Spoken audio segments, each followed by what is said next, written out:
শীত তো পড়েই গেল। আর এই শীতে গরম গরম পিঠা খেতে সবার অনেক ভালো লাগে। আর বন্ধুরা, তোমরা তো এই শীতের সময় অনেকেই অনেক ধরনের পিঠে খাও। একবার এই সাদামাটা পিঠেটা এই শীতে বানিয়ে দেখো, খেয়ে পুরো অবাক হয়ে যাবে। আর এই পিঠে বানানোর জন্য লাগবে না কোনো রকমের আটা, ময়দা কিংবা সুজি। হ্যাঁ বন্ধুরা, এই পিঠে বানানোর জন্য লাগবে শুধু 1 কাপ চাল আর 1 কাপ ভাত। আর বানানো তো জলের মতো সহজ, আর সময়ও লাগবে খুবই কম। নমস্কার বন্ধুরা, আমি সবিতা, ভিলফুড কিচেনে আবারও একবার সবাইকে স্বাগত। আশা করছি আমার আজকের এই পিঠা রেসিপিটি আমার সকল বন্ধুর কাছে ভীষণ ভালো লাগবে। আর ভালো লাগলে একটা লাইক দিয়ে চ্যানেলটিকে সাবস্ক্রাইব করে পাশে থাকবে। তাহলে চলো কথা না বাড়িয়ে এই পিঠাটা কিভাবে তৈরি করলাম এই ভিডিওতে দেখে নেওয়া যাক। তো এই পিঠে বানানোর জন্য প্রথমেই একটা মিক্সিং বোলের মধ্যে আমি এখানে 2 কাপ নিয়ে নিচ্ছি। তো আমি কিন্তু থাম্বনেলে বলেছি যে 1 কাপ চাল নেব, আর যেহেতু আমাদের বাড়ির লোক সংখ্যা বেশি তাই আমি 2 কাপ চাল নিয়ে নিলাম। তো এখানে কিন্তু আমি বাড়ির যে চালটা হয় আমি সেই চালটাই নিয়েছি। তোমরা চাইলে একটু হাই কোয়ালিটিরও চালটা নিতে পারো, সেক্ষেত্রে স্মেলটা একটু বেশি ভালো হবে। তো প্রথমেই চালটাকে খুব ভালোভাবে জল পাল্টে পাল্টে 3 থেকে 4 বার ধুয়ে নিতে হবে, কারণ চালের মধ্যে অনেক নোংরা থেকে থাকে। তো আমি 4 বার জল পাল্টে পাল্টে চালটাকে খুব ভালো করে ধুয়ে নিয়েছি। এবার এর মধ্যে আবারও কিছুটা জল দিয়ে দিলাম। এবার ঢাকা চাপা দিয়ে 3 থেকে 4 ঘন্টার মতো রেখে দেব, এতে করে চালটা খুব ভালোভাবে নরম হয়ে যাবে। তো প্রায় 4 ঘন্টা বাদে আমি দেখাচ্ছি। চালটা দেখো একেবারেই নরম হয়ে গেছে আর ফুলে একেবারেই ডবল হয়ে গেছে। ঠিক এরকম করেই চালটাকে ভিজিয়ে নিতে হবে। এবার এই চালটাকে পেস্ট করে নিতে হবে। তার জন্য এখানে আমি একটা ছোট্ট মিক্সি জার নিয়ে নিচ্ছি। এবার এখানে এর মধ্যে নিয়ে নিচ্ছি অল্প কিছুটা চাল। যেহেতু ছোট মিক্সির জারটা নিয়েছি তাই অল্প অল্প করেই পেস্ট করে নেব। তো প্রথমে কিছুটা চাল নিয়ে নিলাম। এবার নিয়ে নিচ্ছি দুপুরের কিছু আমার ভাত রয়েছে, তো সেখান থেকে 1 কাপ ভাত নিয়ে নিলাম। এবার এর মধ্যে দিয়ে দিচ্ছি স্বাদ মতো নুন, আর দিয়ে দিচ্ছি সামান্য একটু জল, খুব বেশি জল দেব না। এবার খুব ভালো মতো ঢাকা দিয়ে এটাকে পেস্ট করে নিতে হবে।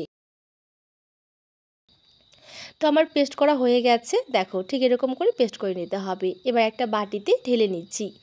একইভাবে যে বাকি চালগুলো রয়েছে সেগুলোকেও পেস্ট করব। কিন্তু এই চালের মধ্যে আমি কিন্তু কোনো রকমের ভাত দিইনি, শুধুমাত্র যে চালগুলো ছিল ভেজানো চালগুলো সেগুলোই পেস্ট করে নিয়েছি। শুধু প্রথমবারেই আমি 1 কাপ ভাত দিয়েছি। এবার খুব ভালোভাবে একসাথে একটু মিশিয়ে নিতে হবে। এখানে মেশানোটা যত ভালো হবে এখানে এই পিঠেগুলো কিন্তু ততটাই ফুলকো ফুলকো হবে। তাই একটু সময় নিয়ে খুব ভালোভাবে এই ব্যাটারটাকে একটু ফেটিয়ে নিতে হবে। তো ব্যাটারটাকে প্রায় 2 থেকে 3 মিনিট সময় ধরে ফেটিয়ে নিয়েছি। চলো এবার ব্যাটারের কনসিস্টেন্সিটা দেখিয়ে দিচ্ছি। ঠিক এইভাবে ওপর থেকে দেওয়ার পর যদি দেখো কিছুক্ষণ থাকার পর ব্যাটারটা মিলিয়ে যাচ্ছে, তাহলে বুঝে নিতে হবে ব্যাটারের কনসিস্টেন্সিটা একদমই ঠিকঠাক রয়েছে। আবারও তোমাদেরকে আমি একটু দেখিয়ে দিচ্ছি যাতে তোমাদের বুঝতে সুবিধা হয়। দেখো, আর অবশ্যই কিন্তু এই পেস্টটাকে একেবারে মিহি করে পেস্ট করতে হবে, যাতে কোনো রকমের দানা ভাব না থাকে, সেদিকে অবশ্যই খেয়াল রাখবে। এবার দেখো, আমি এই চামচের পেছন দিকটাতে দেখিয়ে দিচ্ছি। দাগ টানার পর যদি দেখো দাগটা এভাবেই রয়েছে আর মিলিয়ে যাচ্ছে না, তাহলে বুঝে নিতে হবে এই পিঠে বানানোর জন্য এই ব্যাটারটা একদম পারফেক্ট আছে। তো চলো এবার পিঠেগুলোকে ভেজে নেব। পিঠে ভাজার জন্য একটা কড়াইয়ে দিয়ে দিচ্ছি কিছুটা সাদা তেল। তেলটাকে আগে খুব ভালোভাবে গরম করে নিতে হবে। তো তেলটা আমার গরম হয়ে গেছে। এবার এখানে একটা হাতা দিয়ে আমি ব্যাটার দিয়ে দিচ্ছি।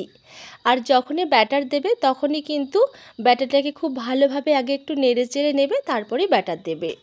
তো আমি 1 হাতা ব্যাটার দিয়ে দিয়েছি। আর কয়েক সেকেন্ড বাদেই দেখবে পিঠেটা খুব সুন্দর করে তেলের উপরে ভেসে উঠবে আর একেবারেই ফুলকো হবে। আশা করি দেখে বুঝতেই পারছো পিঠেটা কতটা ফুলকো হয়েছে। এবার উল্টে পাল্টে আমি এই পিঠেটাকে ভেজে নেব। ভাজতেও কিন্তু খুব একটা সময় লাগে না, খুব অল্প সময়ের মধ্যেই পিঠেগুলো ভাজা হয়ে যায়। আর প্রত্যেকটা পিঠেই কিন্তু এরকম ফুলকো ফুলকো হবে। দেখো বন্ধুরা, পিঠেটা কতটা সুন্দর হয়েছে, আর এই পিঠেটা খেতেও কিন্তু দারুণ লাগে বন্ধুরা। অবশ্যই এই সাদামাটা পিঠেটা একবার বাড়িতে ট্রাই করো, আশা করছি তোমাদের সবার অনেক ভালো লাগবে। তো দেখো আমি পিঠেটা ভেজে নিয়েছি। একইভাবে সমস্ত পিঠেগুলোকে এবার আমি ভেজে নেব। তো বন্ধুরা, শীত তো পড়েই গেছে, আর এই শীতকালে কিন্তু আমরা বাঙালিরা নানান রকমের পিঠা খেয়ে থাকি। তো অবশ্যই এই পিঠেটা এই শীতে একবার ট্রাই করে দেখো, তোমাদের সবার এত ভালো লাগবে বন্ধুরা যে বারবার তোমাদের কিন্তু রিকোয়েস্ট আসবে এই পিঠেটা বানানোর জন্য। খেতে ভীষণই মজার হয়, না খেলে এর স্বাদ তোমরা বুঝতেই পারবে না। আর সব থেকে মজার বিষয়, এই পিঠেগুলো তোমরা কিন্তু তোমাদের পছন্দ মতো যে কোনো মাংসের ঝোল বা যে কোনো রকমের সবজি, ভর্তা বা নারকেল গুড় যে কোনো কিছু দিয়ে তোমরা কিন্তু খেতে পারবে। খেতে দারুণ হয়। এই শীতে অবশ্যই এই পিঠেগুলো একবার ট্রাই করো, তোমাদের ভীষণ ভালো লাগবে, আমি কথা দিচ্ছি। আর এই পিঠেগুলো বানানোর জন্য কিন্তু ঘন্টার পর ঘন্টা অপেক্ষাও করতে হবে না, খুব অল্প সময়ে অল্প উপকরণে কিন্তু বানিয়ে নেওয়া যায়। তো সমস্ত পিঠেগুলো বানিয়ে নিয়েছি, এবার খাওয়ার পালা। তো আমি কিন্তু আজকে গুড় দিয়ে খাবো। তো বন্ধুরা, আমার ভিডিওটি আজকে কেমন লেগেছে অবশ্যই কমেন্টে জানিও কিন্তু। ভালো লাগলে একটা লাইক দিয়ে চ্যানেলটিকে প্লিজ সাবস্ক্রাইব করো। তো চলো আজকে এখানেই বিদায় নিচ্ছি, দেখা হচ্ছে পরের রেসিপিতে। সবাই ভালো থেকো, সুস্থ থেকো।